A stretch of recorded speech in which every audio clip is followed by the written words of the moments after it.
Hello everyone. It seems such a long time since I last sent you a message, and in other ways, no time at all. Time seems to have lost its meaning over the last few months. I can't tell you how often I've been reminded of that film, The Groundhog Day.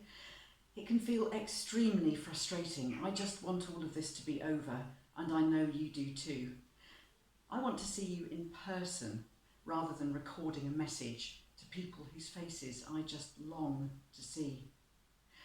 However, in spite of the frustrations of lockdown, there have been so many moments over the past few months that I have felt enormously proud of Restore's members, students, staff and volunteers, and of what you've all achieved. I have frequently felt humbled by the fortitude and resilience shown by so many of you, just as I have shared the experience of feeling so lost on many occasions. During this time, I have witnessed some amazing examples of great creativity and stoicism in the face of adversity. At a time when we haven't been able to share group experiences together in person, recovery groups have come up with a myriad of ideas to share experiences remotely. For instance, virtual group walks, cooking challenges, lots of creative writing, quizzes, art, poetry, origami. All kinds of ways of staying connected. And I know that staff have also tried to be with you as much as possible through darker times, which many of us have been through too along the way. And at the Recovery College, we've marvelled at how they managed to pull together an excellent digital programme of training within 5 weeks of lockdown, finding new ways of reaching people who want to learn together, and even managing to attract new students along the way. Together, we've been very busy. However, none of this can replace the essence of Restore, being together and supporting one another, sharing group activities, learning from each other, growing, being connected face to face. But now we can see some light at the end of the tunnel. And I want to take this opportunity to let you know how we are now putting measures in place to move forward, back to a time when we can see each other in person rather than by phone or by email or on a screen. So this is where we've got to. Throughout lockdown, we have adhered to government guidelines and we will continue to do so. The guidelines, of course, though, now allow us to consider how we can get back to face-to-face working. But there are many measures to factor in. And as I'm sure you're well aware, this guidance is constantly changing.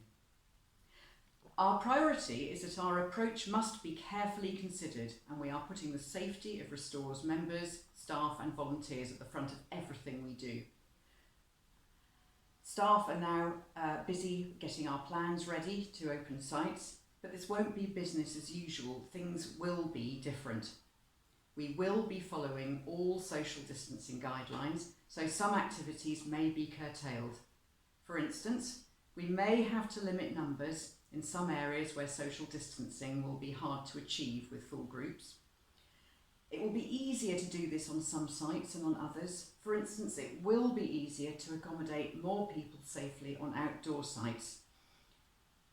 We need to make sure that we have good cleaning routines carefully developed with everyone having responsibility to follow them. In some settings, it will be appropriate to wear face masks or other PPE. For instance, it's likely we will require these in our shops and cafes, but less likely when working outdoors. We will be phasing our return, starting simply, learning as we go, and then adapting our model to suit more complex situations. Whatever happens, we will give you advance notice, and we recognise that some of you may not feel safe to come back initially, in which case we will continue to support you remotely. I can't tell you how often in the past few months I have been asked, Lesley, well, when will we be able to come back on site? Well, it's really hard to give a firm date when there is so much we have to get right first, but I can say that we hope to be inviting you back at some point over the next month. And in the meantime, we will continue to monitor the pandemic, and the social distancing and safety advice carefully to ensure that you are safe, supported and confident to return. And until then, we will continue to support you remotely as we have been throughout.